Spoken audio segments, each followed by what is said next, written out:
ធម្មតាមនុស្សយើងគឺចូលចិត្តលើកអតីតកាលនឹងយកមកនិយាយចាហើយអតីតកាលខ្លះពេលលើកយកមកយើងសោកសប្បាយតែអតីតកាលខ្លះយើងលើកយកមកយើងនឹកឃើញយើងឈឺចាប់អញ្ចឹងអតីតកាលវាមានអតីតកាលជូរចត់វាមានអតីតកាល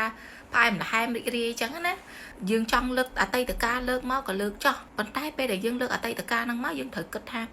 យើងលើកអតីតកាលហ្នឹងយកមកក្នុងគោលបំណងអីគោលបំណងយកមកដើម្បីឲ្យសប្បាយចិត្តឬក៏យើងយកអតីតកាលហ្នឹងយកមកដើម្បីឆ្លោះគ្នាឬក៏មិនពេលខ្លះយើងលើកអតីតកាលយកមកនិយាយជាមួយនឹងមិត្តភ័ក្តិរបស់យើងអីចឹងដើម្បីឲ្យសោកសប្បាយជឿនកំ pl ែងអូខេអានឹងលើកមកចោះឬមួយទៀតយើងរំលឹកអតីតកាលហ្នឹងមកអំពីមេរៀនដែលយើងបានរៀនថាំងកាលហ្នឹងខ្ញុំល្ងងចែកខ្ញុំធ្វើខុសចែកអញ្ចឹងយកវាជាបទពិសោធន៍មកចែកម្លែកឲ្យអ្នកផ្សេងស្ដាប់ហើយនិយាយអាចជាការមួយឲ្យសោកសប្បាយហើយនឹង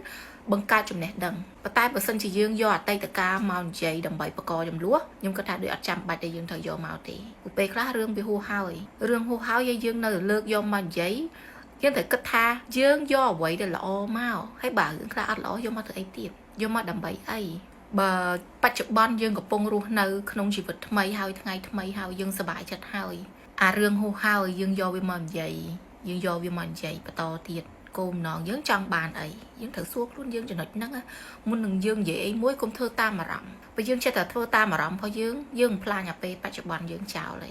ហើយសួរពីណាអ្នកខាតយើងខ្លួនឯងអ្នកខាតហើយបើរឿងអតីតកាលហ្នឹងវាជាប់ពាក់ព័ន្ធជាមួយអ្នកណាទៀតវាធ្វើឲ្យរំខានអារម្មណ៍ទាំងអ្នកនំផងហើយទាំងយើងនេះខ្លួនយើងនេះផង